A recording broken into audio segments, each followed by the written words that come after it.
Para sa episode na to, 10,000 pesos ang i-GCash o Maya sa mga mananalong comment. Kaya pwedeng sumali kahit sino, kahit nasaan ka. Anong comment? Paano manalo? Kailan panalo? Sinong nangyari?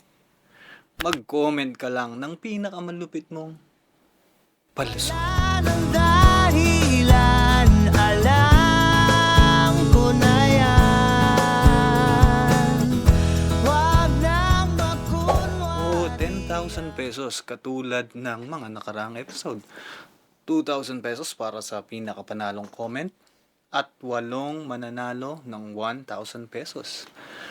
Meron pang mga rules to katulad ng paano masiguradong mapipili ang comment mo. Katulad ng alamot ng kulot nung nakaraang episode. Congrats at salamat sa lahat ng sumali. Meron din dyan alamat ng problema, alamat ng pangit.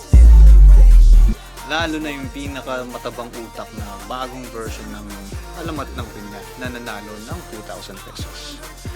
Andun yan sa episode 3. Tungkol sa mga palusot, pwede yung mga palusot na sinabi mo o ginawa sa'yo o sinabi sa'yo o binabalak mo pa lang. Mga di ka panipaniwalang palusot pero gumana, mag-ungkata na tayo dito. May naiisip ka na ba? Ito muna ang mga sample. Sa trabaho. Bakit ako umabsent? Ang palusot ko is, which is palusot ng lahat, may sakit ako. Pero ang totoo, may inuman na pupuntahan. Nag-chat ako sa TL ko, sa supervisor ko, boss, absent ako, may sakit ako. Sabi niya, sige, mag-send ka na lang ng MedCert. Tapos nung pumunta na ako sa inuman, andun pala siya, kainuman namin. Sabi niya, kala ko may sakit ka.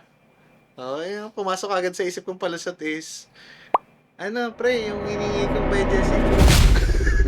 Shoutout sa TL ko, napakabait dati. Si TL Tin Dakanay. Hindi ako makarelate eh. Hindi ako nagpapalusot eh. So, mas maganda dyan kung medyo nung sinabi mo yung palusot na yun, nakalusot ka. Nagdadrive ako, no left turn. Nag-left turn ako. Yung Google Maps naman din kasi minsan, Malo-malo. ipapahamak ka rin talaga eh. Tapos nakita ko, yung MMDA, andun naghihintay sa mga magle-left turn kasi no left turn. Oo. Di pinara nila ako. Sabi ko, hindi boss, kayo talaga yung pinunta ko dito eh kasi magtatanong ako ng direksyon. Napapansin namin, parang 2 months na yung sugat mo sa paa. Nilalagyan niya ng benda yung paa niya. Para lang nakachinelo siya pumasok. Palusot niya sa guard is, may sugat po kasi ako. Kaya i-share mo na tong link sa katrabaho mong laging may palusot, kaklase mo, o sa jowa mo, sa ex mo. Sabihin mo yung husay nilang magpalusot. Pwedeng manalo ng 2,000 pesos. Pag pindot mo ng share, andyan agad yung pagpipilian. Tapos mamimili ka na lang ng sisendan mo. O kung ikaw naman ang may entry, pwede mo naman baguhin ang pangalan mo dito sa YouTube eh. Pindutin mo lang yung view channel, tapos yung lapis. Di ba? Rule.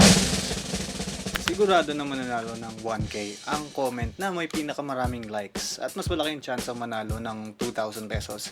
Syempre dahil malaking porsyento kayo ng paghuhusga. Huwag i-comment yung number. Pag nanalo kayo, PM nyo ako sa Facebook. Kailan mananalo? Subscribe na at pindutin yung bell icon para paglabas ng part 2 man-notify ka. Malaman mo kung panalo ka. like and subscribe.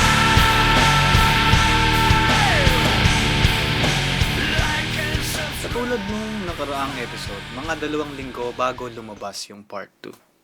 Siguradong masaya yung part 2 dahil babasahin natin yung mga palusot nyo. Malamang merong hindi ka panipaniwala, nakakatawa, o may maliliwanagan. Hindi ko na alam. Kasi sa episode 3, nagulat na lang ako sa mga entry, sa mga kwento. Napakahusay, nakakabigla. Andito yan kung gusto nyo panoorin. Excited na akong mabasa ang mga palusot. Kaya kita-kita tayo sa part 2 at good luck!